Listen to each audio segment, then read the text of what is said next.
सेबी, जो कि Indian share बाजार का मेन रेगुलेटर है, अब गोल्ड और सिल्वर ईटीएफ को लेकर एक नया प्रपोजल लेकर आई है।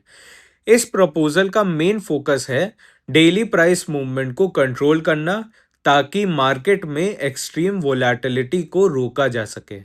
अब सवाल आता है, सेबी एग्जैक्टली करना क्या चाहती है। सबसे पहले बात करते हैं गोल्ड और सिल्वर ईटीएफ की। सेबी का कहना है कि स्टार्टिंग में इन ईटीएफ्स की प्राइस सिर्फ 6% तक ही ऊपर या नीचे मूव कर सकेगी, और अगर ये लिमिट हिट हो जाती है तो तुरंत 15 मिनट का कूलिंग ऑफ पीरियड लगेगा। इस ब्रेक के बाद प्राइस बैंड को 3% के स्टेप्स में बढ़ाया जा सकता है, लेकिन ध्यान रहे पूरे दिन का टोटल मूवमेंट 20% से ज़्यादा अलाउड नहीं होगा। इसी के साथ साथ डेब्ट और इक्विटी इंडेक्स ईटीएफ्स के लिए भी सिमिलर फ्रेमवर्क प्रपोज हुआ है।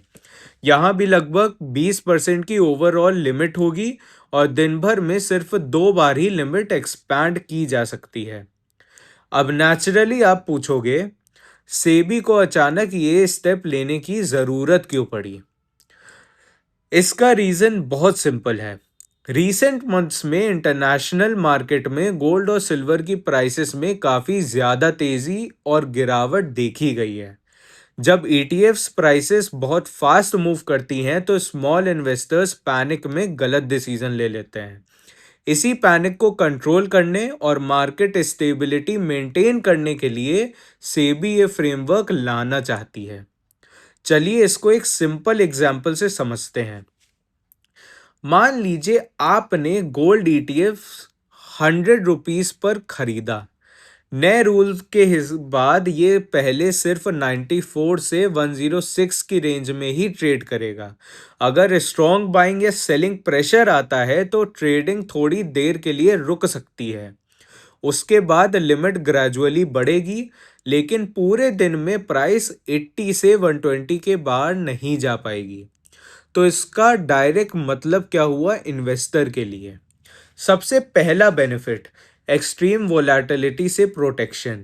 दूसरा, पैनिक सेलिंग कम होगी, लेकिन हाँ, साथ ही साथ अल्ट्रा फास्ट प्रॉफिट के चांसेस भी थोड़े लिमिटेड हो जाएंगे। यानी अगर आप लॉन्ग टर्म गोल्ड या सिल्वर इन्वेस्टर हो तो ये रूल आपके फेवर में है, क्योंकि मार्केट मूव्स ज़्यादा स्टेबल रहेंगी। लेकिन अगर आप शॉर्ट टर्म ट्रेडर हो तो आपकी फास्ट मोमेंटम स्ट्रैटेजी पर थोड़ा रेस्ट्रिक्शन आ सकता है। अब एक और इम्पोर्टेंट डाउट, क्या इस रूल का इफेक्ट फिजिकल गोल्ड और सिल्वर के प्राइसेस पर पड़ेगा? सीधा जवाब है नहीं, डायरेक्टली नहीं। ये रूल सिर्फ ईटीएफ ट्रेडिंग पर अप्लाई होगा।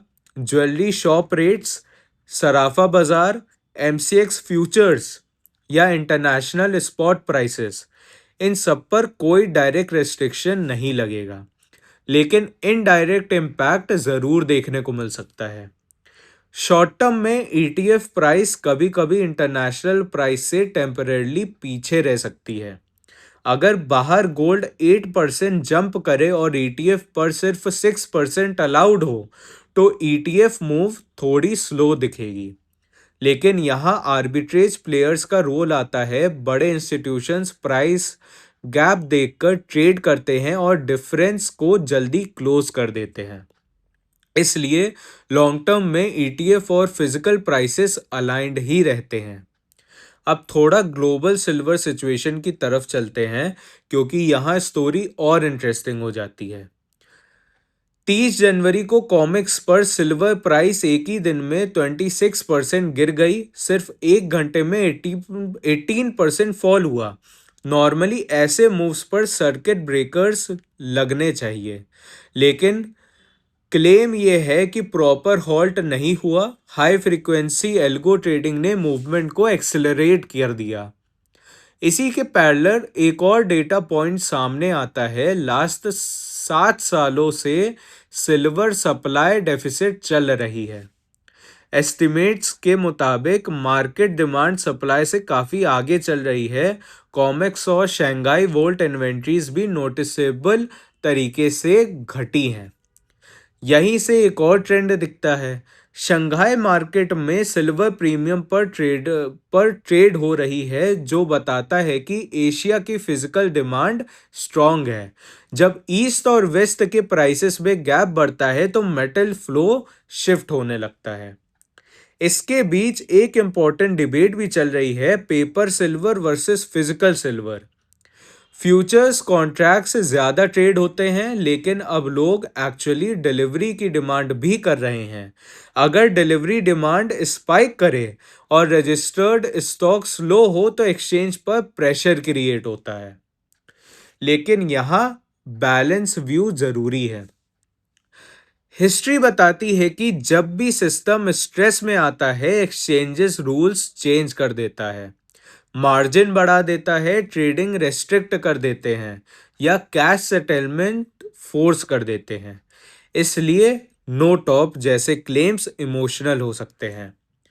प्रैक्टिकल अप्रोच क्या होना चाहिए? अगर आप सिल्वर या गोल्ड में इन्वेस्ट कर रहे हो तो सिर्फ इमोशन या हेडलाइंस पर मत चलो।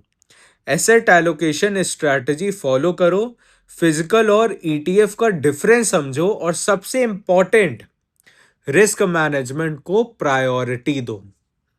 और फाइनली एक पॉजिटिव डेवलपमेंट भी, Indian gold ETF space grow कर रहा है। जनवरी 2026 में निपॉन गोल्ड बीज ग्लोबल टॉप इनफ्लो लिस्ट में आ गया, जो बताता है कि Indian investors regulated gold investing को अडेप्ट कर रहे हैं। तो ओवरऑल कंक्लूजन ये है, सेबी स्पीड कंट्रोल कर रही है, डायरेक्शन नहीं। गोल्ड और सिल्वर का long term trend fundamentals decide करेंगे, रूल्स सिर्फ वॉलेटिलिटी को स्मूथ करेंगे।